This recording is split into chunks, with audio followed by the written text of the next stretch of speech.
Well, it's good to have everybody join us. Welcome to Conversations with Mary Ann, and we are reaching you live from Lagos, Nigeria. It is the economic capital of the country, and of course, as usual, we talk about the big stories coming out from Africa. And today we're going to Burkina Faso. Yes, there have been stories about crises and issues in the Sahel region, and so we decided today that we'll start with Burkina Faso. Now, Burkina Faso is currently experiencing one of the most rapidly deteriorating humanitarian crises in the world, exacerbated by COVID-19, and we all know that. From every part of the world, we're all experiencing the sting of this pandemic, a pandemic that nobody has ever seen, a strain that is developing and multiplying itself, and it seems like it's not going anywhere anytime soon. But thank goodness there has been some vaccines out there, although there's also some gleam understanding that like Africa in general might not be having access to these vaccines anytime soon. But that's not what we're talking about today. In April 2020, the number of internally displaced persons in Burkina Faso was almost 848,000. That's 84% of whom are women and children. And we also know that in every conflict, in every war, in different parts of the world, women and children are always mostly the victims. I mean, we talked about the Congo the other day, and children were the focal point where they were forced into slavery and illegal mining. And so this is where we're going to focus our attention on today's conversation. And as it is, there are 2.2 million people who are in need of humanitarian assistance in Burkina Faso. Now, I do not live in Burkina Faso, but my guest today is a journalist, a broadcast journalist who covers stories from across West Africa. He is a journalist with the West African Democratic Radio, and it is in Dakar, Senegal. Imoide, thank you very much for joining us. I almost said democracy because, it's a thing here in Nigeria, but thank you for joining us.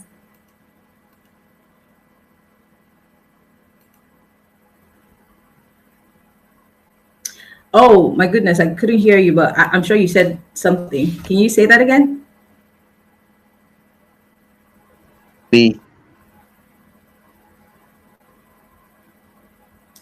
Oh dear.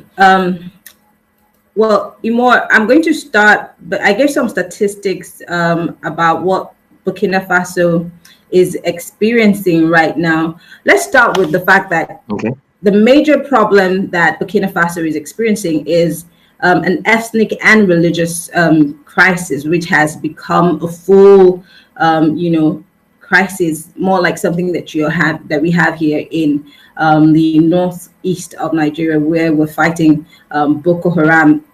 Walk us through what's happening there, and how did it start, if you have any idea? Thank you very much for having me on your show, Marianne. And first of all, Burkina Faso is a landlocked country.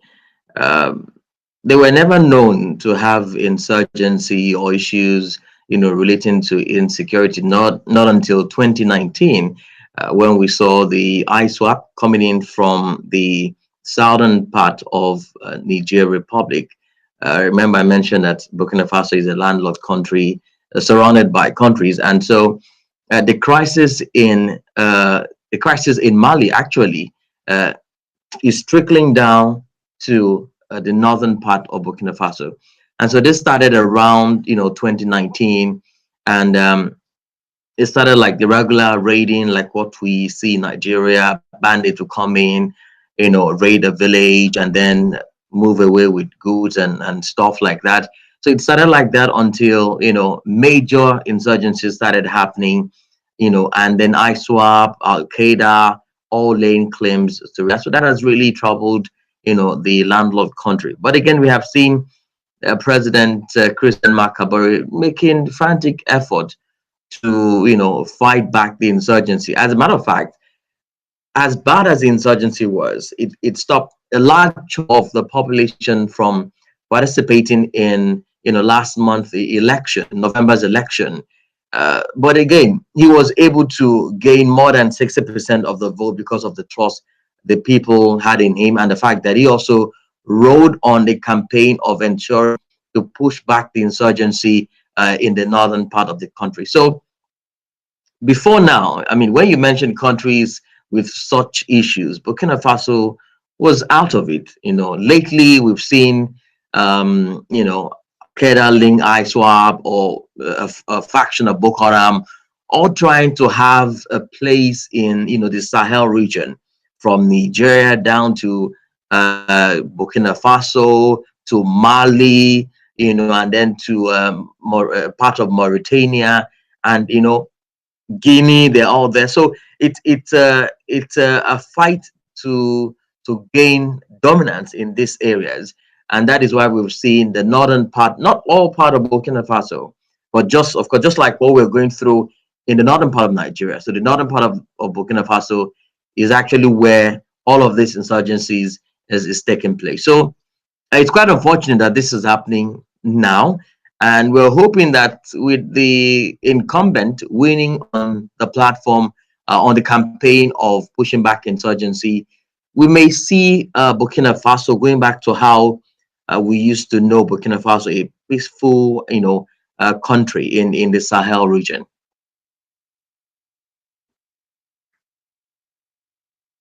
Let me take you up on other issues. President Kabore, just as you mentioned, had promised in 2020 that he'd bring together the nation. He was going to bring the warring factions to a level playing field of sorts, so there could be a reconciliation because of the ethnic and religious tensions that were going on. And he said he was going to do this in his second tenure, which is actually now. So I'm wondering, has he done anything in that regard? And has it yielded? I mean, you have also mentioned that he's trying really hard, but has it yielded any form of positivity? Is there a reduction, or is it getting worse? Don't also forget that Boko Haram, the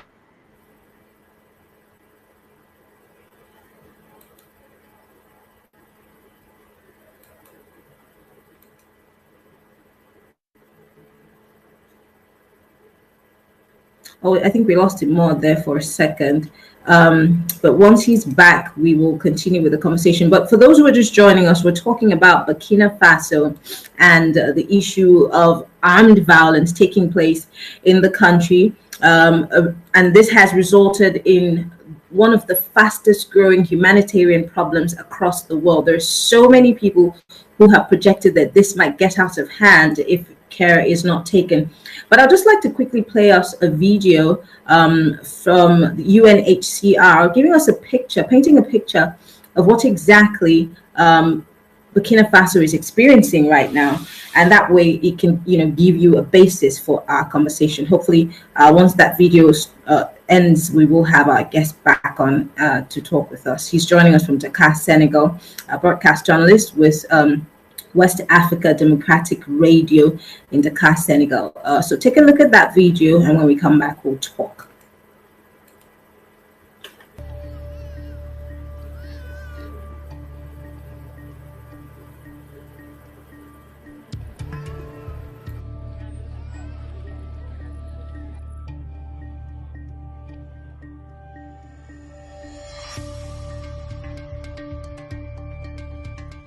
Tum diyo ya ba biye min taman ne Allah ban kan ya tun ko baal ma diru won je kar kiye kar ban tin ne ni tin ha ban tin mo ba ko bi diye bi to la biya yel kam man ke se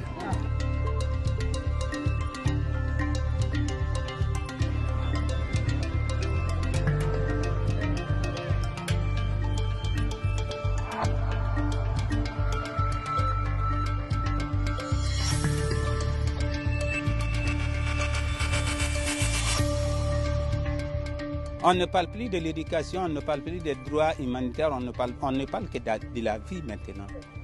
On ne se soucie pas de l'alimentation ni d'autres choses. On se soucie de notre vie maintenant.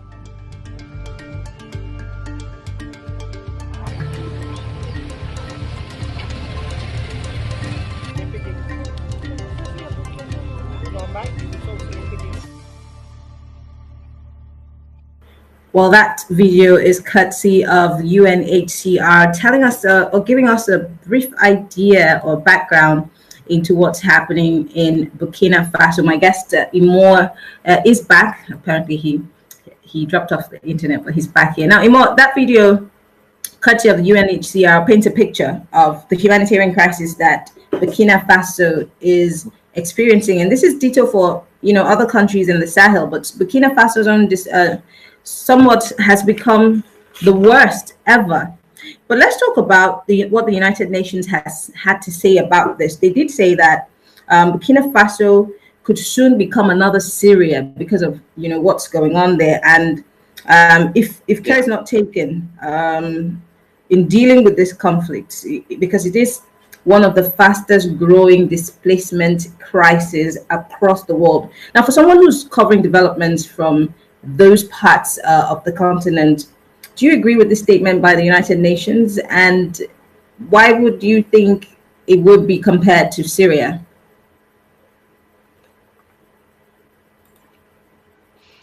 It's a worrisome report from the UN there, and it's frightening to see the figures spike. Women and children getting affected by this crisis.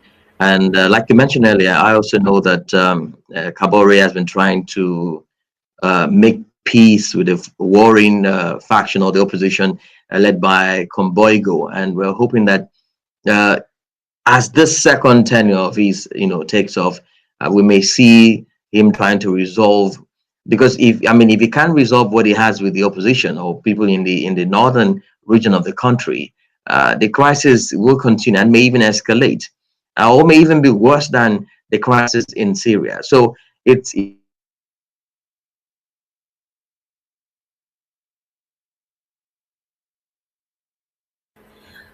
Well, we lost our guest once again. The internet is not necessarily friendly today, but we are, if you're just joining us, we're talking about Burkina Faso, the issue of insecurity, violence, the displacement of women and children. And of course, don't forget, not just the violence, they are facing an issue of food and water scarcity. Amidst the fight against a pandemic such as COVID-19, they are fighting on all fronts. And as I just noted, the United Nations has warned that Burkina Faso, if care is not taken, might just turn out to become another Syria. Now, if you're watching us, Facebook, Twitter, join the conversation. If you have questions, you have comments, my guest, Imor Edet, is a broadcast journalist with West Africa Democratic Radio, and he broadcasts from Senegal, Dakar, Senegal, and he covers stories from across West Africa. He's been looking closely at what's happening in the Sahel region. And so we decided today that we're going to talk about Burkina Faso and all that's going on in the country. And so we're wondering, how can Burkina Faso's situation be dealt with? Because it looks like the whole of the Sahel region is experiencing almost the same thing, ethnic and religious crisis, mostly jihadist. And this is spreading very fast. Now, the country's president had said that he's doing his best to see if he could, one way or the other, reconcile the warring factions. But is that the way to go? I would like to hear from you. We're still hoping that our guest will join us again, so we can quickly have that conversation.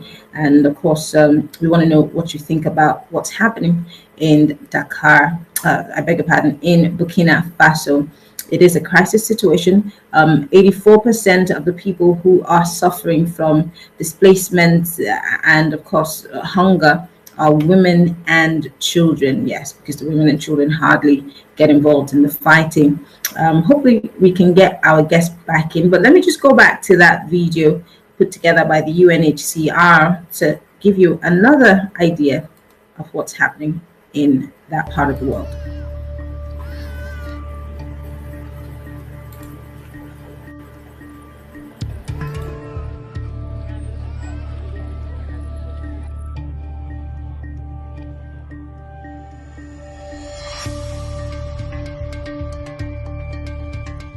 Tum jiyo ya ba, biye min taman ne. Allah ban kan ya Tunko Bad man, dear would get car here. But you name of Tim, but Tim about probably dear, which all of the other command.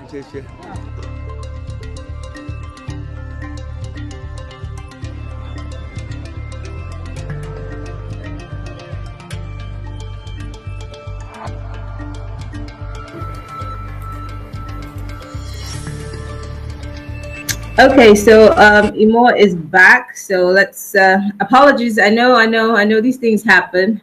We're gradually trying to get to the point where we never have to have this internet disruptions and we can have free flow conversations.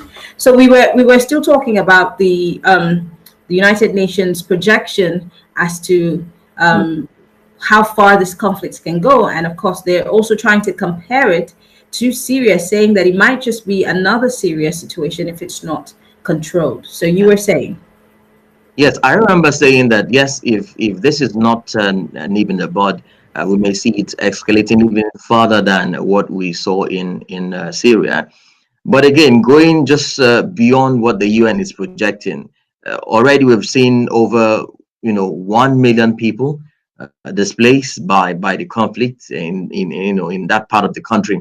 And there've been a lot of commitment from the UN, from the Norwegian Refugee Council, UNICEF, all of them, WHO. They're all trying to ensure that this issue is tackled. In fact, as bad as it is, almost 800,000 children are deprived of education. Women all trying to find a way to the northern part of Ghana and to neighboring countries. So it's a time bomb waiting to explode, and the time is really counting for Kabore. Now that the opposition may have relaxed a bit to allow him continue his second term, they may actually run out of patience, because I remember you asked me if we've started seeing anything. I mean, it's quite too early for us to say yes, we have seen him make effort to bring opposition together. It's quite too early. So we may just have to wait, possibly maybe after the second 2 quarters, perhaps, to see if whatever effort Kabore has in plan or had in mind to handle the violence and insecurity in that part of the country, can actually work. It's not just a day thing. It will take a very long time. Also, don't forget that around the Sahel region, we're seeing more of ISWAP and the rest of them all fighting for dominance. We've seen that happen in Niger Republic. We've seen that happen in Mali. We've seen that happen, of course, in Burkina Faso, and we have seen the French troops, have bases in this country. So it's a time bomb, like I said, and we're only waiting to see what Kabore is going to pull out of his sleeve to ensure that the warring factions, and the rest of them, can align with his vision, and then we see a peaceful Burkina Faso. But we're worried, and the projection of the UN, Norwegian Council, and the rest of them may actually go worse than what we're seeing in Syria. Okay, I mean, when you went off, I was just telling the audience that Burkina Faso seems to be fighting on all fronts. We're talking about a food crisis, water crisis. Yeah. We're talking about a pandemic that you cannot get rid of or you cannot control if you do not have access to potable water.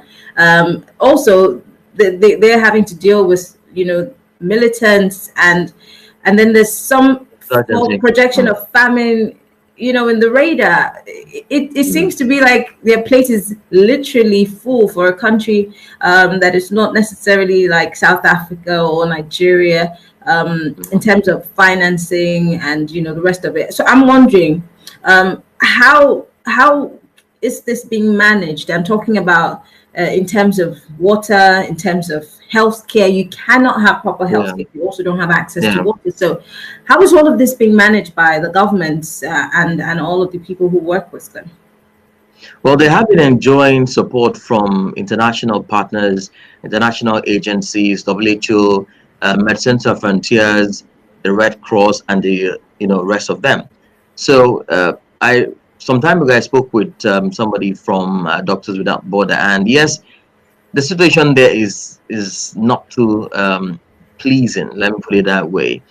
Like I mentioned, support have been coming in from these organizations in terms of provision of this basic amenities, makeshift schools in refugee camps, water supplied by UN agencies and some other NGOs that you wouldn't want their names to be mentioned.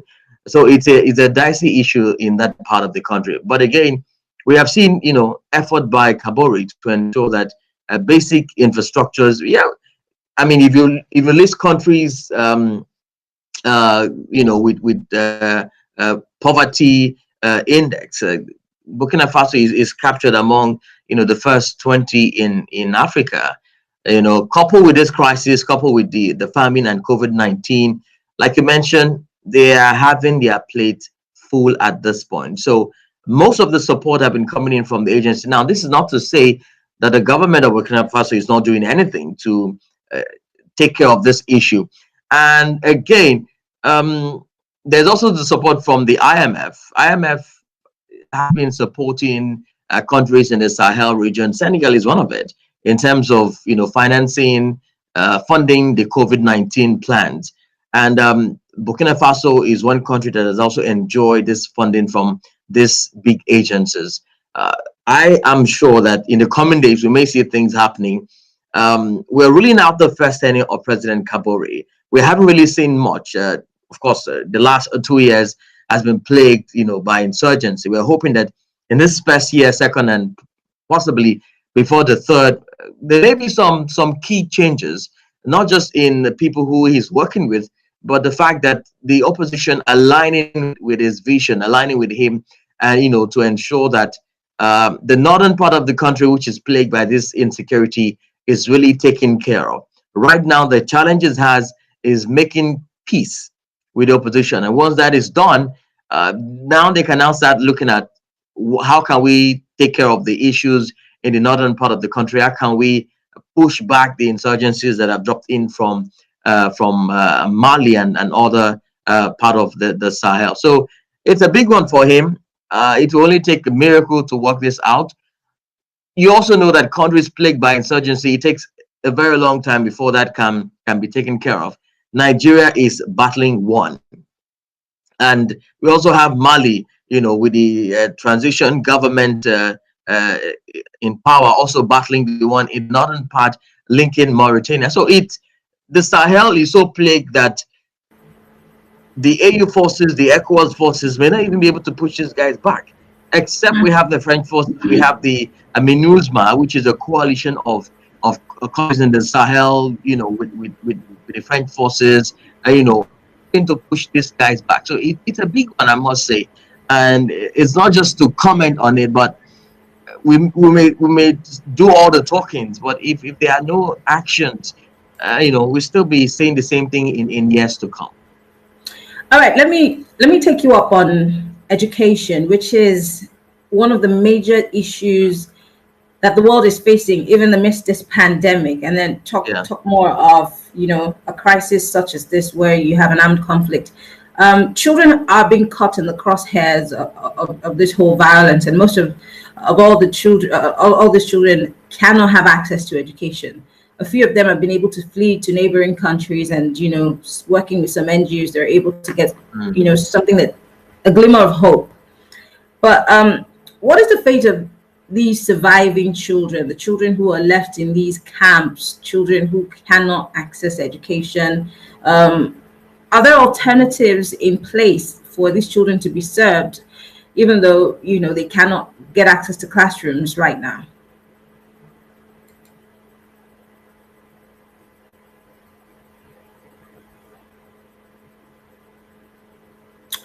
Imo, can you hear me? Oh dear. I think we lost him for a second there.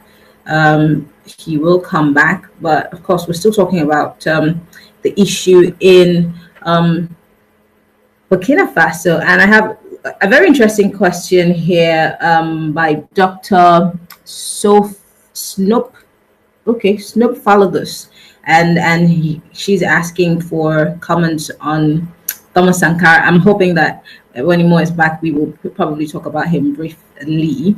Thank you everybody who's joined us so far. Thank you very much. Heavenly Dew, joining us from Dallas, Texas. Thank you to Anonymous, Dr. Anonymous from Oro Valley, and of course Norbert Gilbert. Thank you all for being part of the conversation. Imo is back. Imo, sorry we lost you for a second there. Yeah. Sorry about that. Yeah, so I was saying, you were talking about education, and most of, like mentioned, I mean, they have been cut off from the system. A lot of them have been home for a very long time due to COVID-19 lockdown and some of the other restrictive measures, put in place by the Burkina government. But as it is, for those that are, facing in the front line, those that are affected by this crisis, nothing really much can be said. I mean, over 800,000 children out of school in that part of the country, both boys and girls. So I remember you mentioned makeshift education. Yes, they may be getting something of such courtesy of NGOs that are working around that region. But I tell you, it may get very bad if these refugees in their own, displaced people are not returned back home and reintegrated properly. As it is now, I can tell you clearly that they are at border point of these countries where UN agencies have set up refugee camps to take them in. So not much can be said about them getting education as it stands. But again, like I said, the earlier the better for the Burkina. If this crisis isn't resolved in time, we may see the figures going over 1 million to 2 as it stands. But I must say that it's not a pleasant period for those in that northern part of the country. For education, is a complete write-off. Now that countries in the Sahel are even enforcing the COVID-19 lockdown due to the resurgence of a second wave, you can imagine what will happen to this displaced children and women. So for now, nothing really much may happen in that part. My final question before we talk about the way forward. We did mention over and over during this conversation that the Sahel region seems to be experiencing almost similar cases, and it just makes me really wonder what's responsible for this. If it is bad governance, is this the result of bad governance? Is it a product of lack of political will to deal with these issues when they started? Because of course this is more like the middle, or if not the peak of the crisis. What exactly is responsible for this, aside from the natural issues of food crisis, famine in the radar? Oh my goodness, I think we lost Imo. Hopefully he gets back in a few minutes so we can wrap up this conversation. Apologies, the internet at his end might probably not be so friendly, but anyway, you are listening to us as we talk about the insecurity, the armed violence, and the conflict in the Sahel region. And we're talking mostly about Burkina Faso, because Burkina Faso is experiencing what we would call the fastest growing humanitarian crisis, exacerbated, by the way, by COVID-19. Now, we have a president, Kabore, who has promised and vowed that he would address the situation and bring warring factions to the table to, one way or the other, quell this situation. But the question is, has that been done? My guest has been saying that, well, the government has been trying its best, but then the question is the best that the government of Burkina Faso doing good enough? Don't forget that the president of Nigeria, President Muhammadu Buhari, who sits on ECOWAS, has been visiting countries like the Gambia, which we spoke about a couple of days ago, also visited countries like Burkina Faso, and has talked with the government. But my guest did also mention that the forces that we have, whether it's AU or ECOWAS, might be outnumbered or might be overly stretched, dealing with the crisis in the Sahel region. And let's not forget that Nigeria is having its fair share of, insurgents, Mali, Niger. I mean, it's an unending issue. And the question is, what is the way forward? How do we get ourselves out of this? Because, you know, we're also dealing with the pandemic that nobody knows how to, you know, cure. So the best that the world has come up with is a vaccination of sorts. And don't forget, Africa is somewhat ruled out of that plan for now, because there have been some whispers from, I think, AstraZeneca saying that they had no plans for Africa or rollout plan for Africa for now. So again, this is what we're facing, and we still have to deal with arms struggles. We still have to deal with ethnic and religious crisis. We still have to deal with internal crisis, you know, here and there. So they're just, I always say this, that if you were to drop a pen on the African map and just, you know, point it in any direction, there will be an issue one way or the other, a crisis, something. I mean, I was talking to somebody about Namibia, and Namibia is dealing with femicide. They might not be dealing with, you know, an armed conflict, but they are dealing with femicide. Women are being killed at will. So there are problems all across the continent. Unfortunately, the internet has not been friendly, and my guest is still struggling to get back in. Hopefully, if he does, we will just wrap up this conversation because we're almost out of time.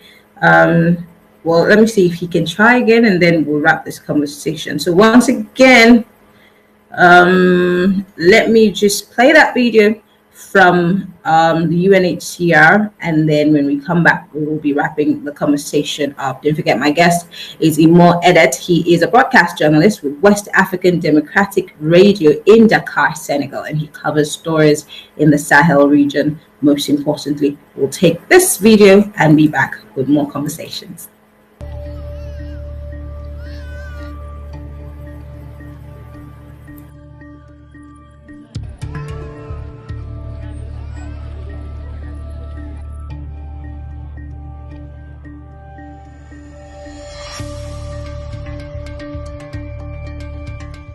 tum jiyo ya min jiyo ya ba biye min taman ne wala bankan ya tun ko baal ma jiru wo de kar fiye kar ban tin ne ni tin ha ban tin mo ba kwa bi jiye bi to ala biya yel kam man ke ce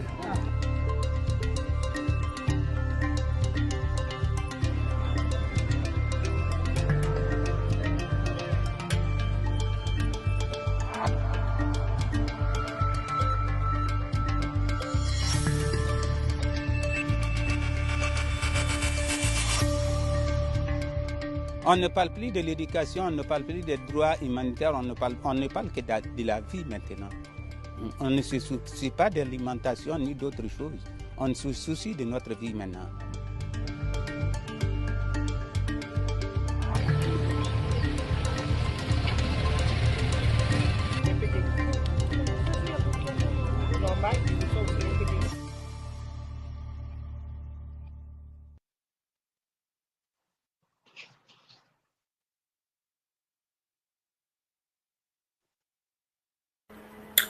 Well, we're still talking about what's happening in Burkina Faso, in case you're wondering. And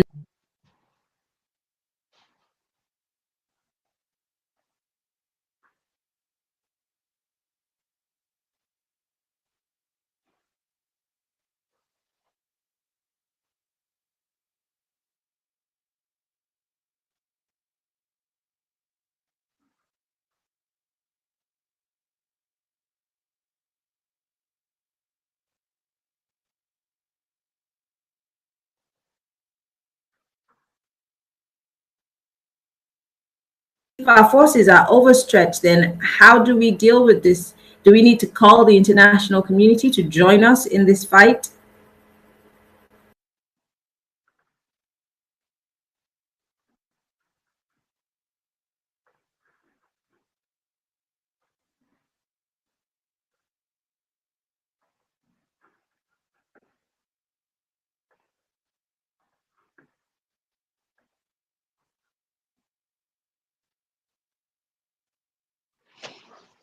Well, just a few facts so you may know. On the 22nd of November 2020, we saw citizens of Burkina Faso going to the polls to vote in the presidential and legislative if you can hear me. I can hear you now.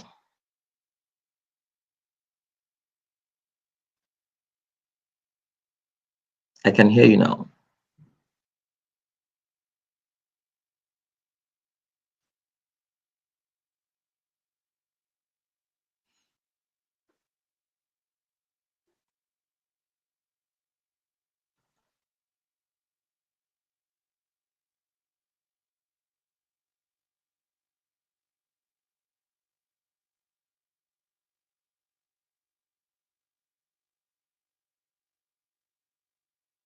Well, just for the record, so the conflict ravaged country was once peaceful, and IDPs soared well over 87,000 in January 2019 when this crisis started, to about 1.5, a little above 1 million as of November 2020.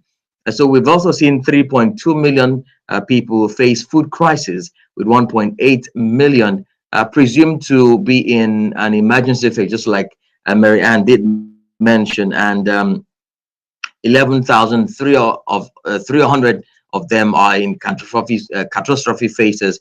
That's according to the UN. So, so far, donors have provided well over 55% of funding needed to cover the basic humanitarian needs in Burkina Faso as of 2020. So now it's now left to President Christian Macabore to revive whatever policy manifestos which he came up with during the electioneering campaign or electioneering period to implement these things. He needs to work closely with the opposition. He needs to work closely with people, religious leaders, especially in the northern part of the country, who can talk to, who can have a clear conversation with the insurgent or their leaders, especially those with, little faction groups here and there. So he needs to make that move. He needs to establish that conversation, a continuous conversation with these people. What are the problems?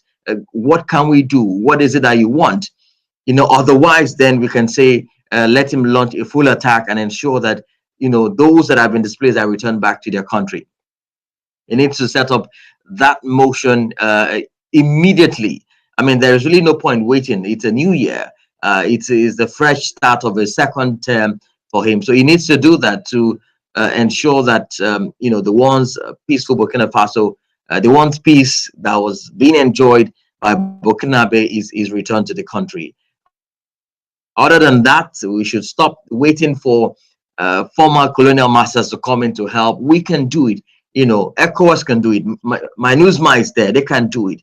Push these guys back and ensure that the region is secured, and the children and women, men that are displaced can, return back to their country. So that's what I think needs to be done. Negotiation, ongoing conversation with opposition, establish conversation with those, in the northern part of the country, and then we can get Burkina Faso back on track. Marianne. Well,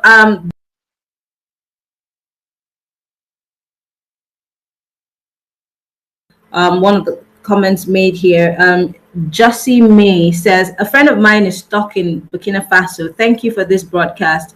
And this is from a lady in the United States.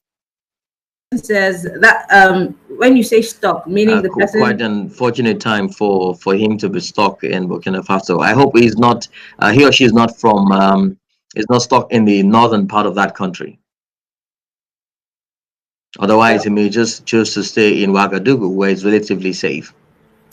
Well, almost all the time, the capital is always the safest place to stay. But I want to thank you so much, Imo, for speaking with us, even though the internet has not been very friendly to us today. But for those who are watching, Imo Edet is a broadcast journalist, and he works with West Africa Democratic Radio in Dakar, Senegal. I just put up a flyer from their radio station, so you can Google him, you can follow him on Twitter and on Instagram. You can find him on LinkedIn. He's an amazing broadcast journalist. He covers all the stories across the West African region. Thank you once again, Imo, for being part of this conversation. I really thank you, Marianne, for having me. Apologies for the internet. It's been back and forth, and that's the problem with Africa. Until we can get it right, We will continue battling with little things like internet. Yeah. But I'm sure in the coming days, it will be better. Thank you for having me. I appreciate it. It will be better. Thank you so much, Imor, for joining us. And everybody who was part of the conversation, whether you watched us on Facebook, on Twitter, you watched us live as we streamed on YouTube, we appreciate you for being part of this conversation. We'll keep giving you up-to-date information as to what's happening across Africa, especially the underreported issues. Once again, I am Mary Ann Okon, and you can go on Twitter, on Facebook, or on YouTube, repost this video. Let somebody who's out there that does not know what's happening in Burkina Faso get an insight to what the people are experiencing. And of course, let conversations around how these issues can be handled continue. Have a lovely day. I'll see you soon when we'll talk about more stories coming from Africa. Have a good afternoon.